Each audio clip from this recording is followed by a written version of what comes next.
Hi everyone, my name is Philip and I'm the Education Coordinator with the Cape Elizabeth Land Trust.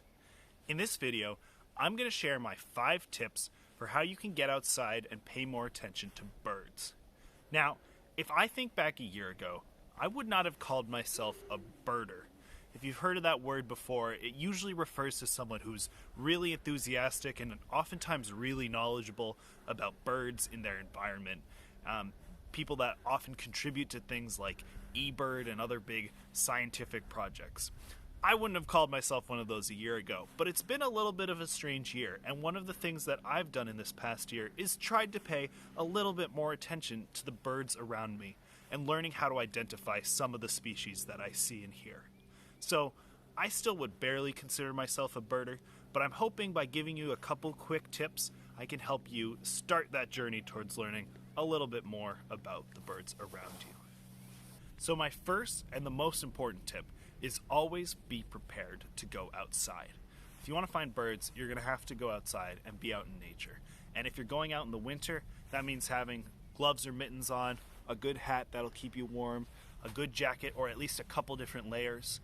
And it's always important to listen to your body. If you get cold, go back inside for a little bit. The birds will wait. My second tip is to use all of your senses. Oftentimes people think right away about seeing birds and trying to see as many different types of birds. But your ears are actually really good tools for birding. You probably know a couple different bird calls already. Here in Maine, most of us are familiar with the chickadee and its sort of chickadee-dee-dee call. Anything like that counts. You can hear a bird without having to see it.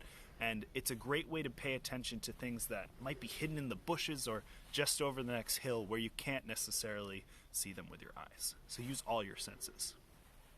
My third tip is to use what you already know. So that chickadee call that you just learned or maybe you already knew, that's a great place to start. There are lots of chickadees here in Maine in the winter, and maybe your goal is just to go outside and see how many chickadees you find on a warm midwinter day.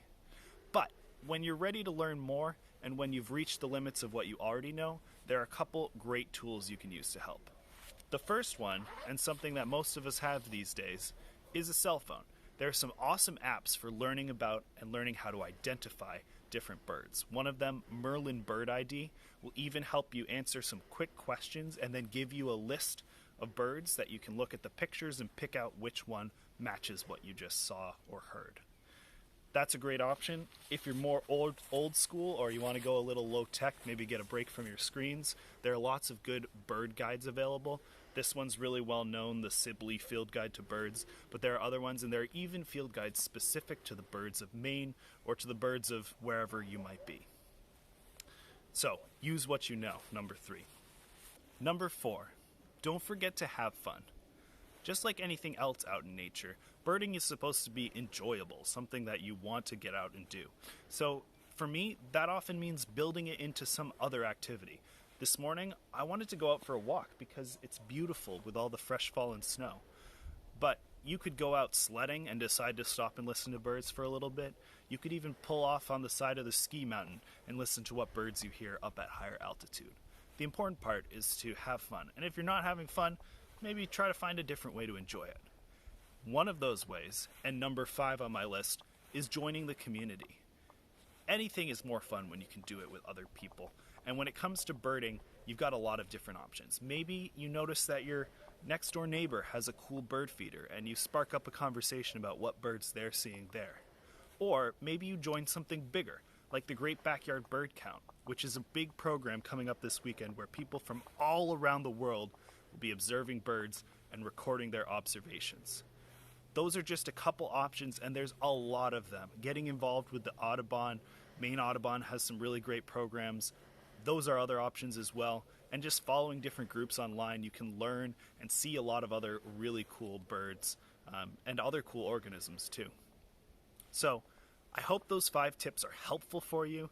I hope you get a chance to go outside and pay attention to birds.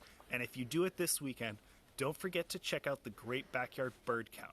You can learn more about it at birdcount.org, and I promise anyone can participate as long as you can dedicate 15 minutes, just 15 minutes, to going outside and observing birds. Okay, let's see if we can get the woodpecker.